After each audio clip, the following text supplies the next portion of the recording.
Изучать не только государственный язык страны, но и родной язык своего народа. Сегодня такая возможность есть у всех жителей страны. Это право закреплено законодательно, в том числе и в образовательных стандартах. Об этом Владимир Путин напомнил на Совете по межнациональным отношениям, который прошел в Йошкар-Оле. Хочу напомнить, уважаемые друзья, что русский язык для нас язык государственный, язык межнационального общения.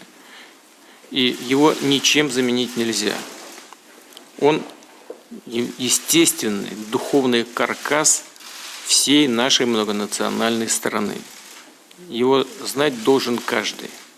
Языки народов России – это тоже неотъемлемая часть самобытной культуры народов России. Изучать эти языки – гарантированное Конституцией право добровольное. Заставлять человека учить язык, который для него родным не является, также недопустимо, как и снижать уровень и время преподавания русского. Обращаю на это особое внимание глав регионов Российской Федерации. Новая предметная область – родной язык и родная литература введена федеральными государственными образовательными стандартами. Она обязательная для изучения. Однако в половине школ республики ее до сих пор нет в учебных планах. 20 муниципалитетов уже получили предписание надзорных органов недоработку эту исправить. Ваша первая задача – привести в соответствие с федеральным законодательством учебные планы. Это ваша исключительная компетенция. Но при этом я обращаю внимание на то, что в соответствии со статьей 30 федерального закона принятие любых локальных нормативных актов, затрагивающих права обучающихся, производится с учетом мнения законных представителей, несовершеннолетних обучающихся. Сказано, значит будет сделано. Школы должны будут ввести новый предмет в учебные планы. Родителям лишь надо будет заполнить соответствующее заявление, выбрать, какой из языков, коми или русский, их ребенку изучать в качестве родного. Родители, имея право выбирать, какой язык является родной, должны написать заявление с указанием такого языка. То есть мы с вами в большей степени на территории Республики Коми говорим о двух языках – русский язык и коми-язык. Министерство образования предполагает ввести новый предмет с 1 января 2018 года, однако участники встречи выразили общее мнение о продлении срока, аргументировав, для качественного выполнения поручения президента в вопросе добровольности изучения родных языков необходимо не только время, но и дополнительные методические разъяснения.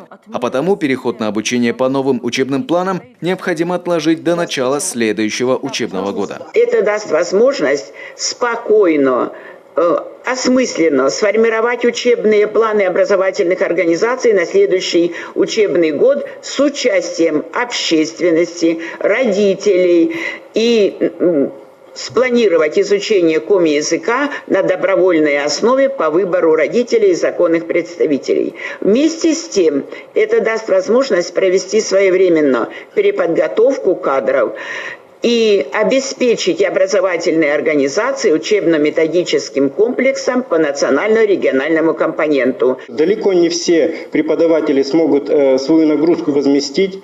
У нас Республика Коми – это не только город Сыктывкар или Печора, это много сел и поселков, в которых учителя коми-языка преподают только коми-язык, и заменить им этот предмет чем-то другим сегодня не получится. Поэтому необходимо разработать, наверное, какие-то новые методички, может быть, нести изменения в какие-то учебники, в планы. Вице-премьер правительства и руководитель Министерства образования Коми Наталья Михальченкова обещала к предложению коллег по образовательному цеху прислушаться, уточнив, что обсуждение нововведения продолжится в ближайшее время на площадке Общественной палаты и, несомненно, на всех уровнях власти. Вопросы педагогов и общественности не останутся без ответов. У нас народов много, даже в нашей республике, в России в 2 раза больше.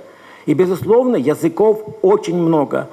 И вот даже уважаемый представитель прокуратуры в своем выступлении сказал, прямая цитата, коротенькая, выберет, что будет родным языком. Родный язык выбирают в семье. И это будут разные языки. А предметные области нашей республики, как было сказано, скорее всего, по крайней мере, на первом этапе это будет русский и коми. Наша общая цель – это сохранить наше достояние, самое главное, то, что мы десятилетиями, столетиями и наши предки нарабатывали, сохранить и ни в коем случае не утратить. Это позиция железная главы республики Гапликова Сергея Анатольевича. И ни в коем случае нельзя допускать решение вопросов, раскачки какими-то протестами, митингами. Нам нужно с вами работать.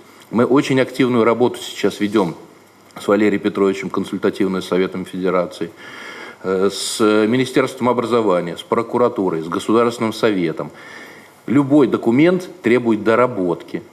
Если приказ не охватывает каких-то частей, каких-то областей, которые будут нам понятны, он будет модифицироваться. Уже сейчас известно, в республике предпримут дополнительные меры по сохранению и развитию государственных языков. Прийти к общему мнению сейчас главная задача для всех участников процесса.